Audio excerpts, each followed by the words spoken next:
Today, I'm suggesting a new stuffing idea to change up your usual bricks. Let's get started. In a pan, I start by heating up some olive oil, then I'm going to slice a large onion. If you're not a big fan of onions, you can replace them with a leek. After washing and peeling 5 small carrots, I'm going to cut them into tiny cubes. You can also grate them if you prefer. I used very small ones, which is equivalent to 2 large carrots. I add the carrots and the sliced onions to the pan and sauté them over medium heat. Next, I'm going to press 3 cloves of garlic. You'll see, this is a stuffing that's quite different from what we're used to making. The carrots, diced into small pieces, need more cooking time than if they were grated. If you cut them like this, you'll need to cook them until they're nice and soft, or according to your preference. Next, I cut a large zucchini into small cubes, just like the carrot. You can also grate the zucchini if you prefer. Next, I slice 3 large mushrooms before cutting them into small pieces. After about 15 minutes of cooking the onions and carrots, I add the mushrooms and zucchini. If it needs more oil, don't hesitate to add a little bit.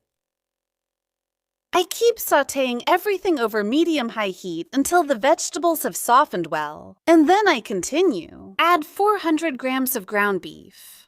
You can substitute it with chicken cut into small cubes if you want. Then I season with salt, pepper, a little bit of cumin, and paprika, and I mix everything well.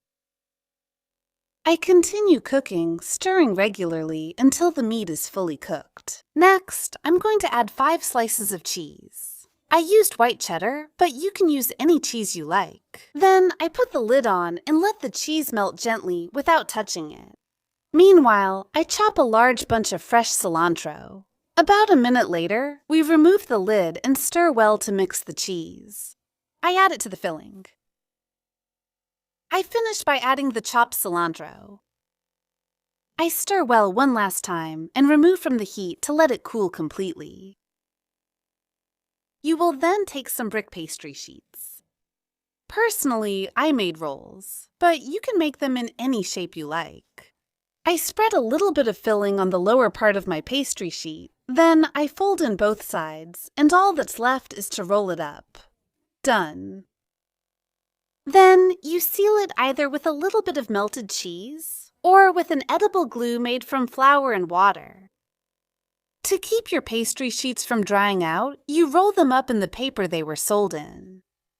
I chose to cook them in a pan with a little bit of sunflower oil at the bottom. In my opinion, it's the fastest and tastiest way. So I cook them until they're nicely golden on both sides, and then I set them aside on some paper towels.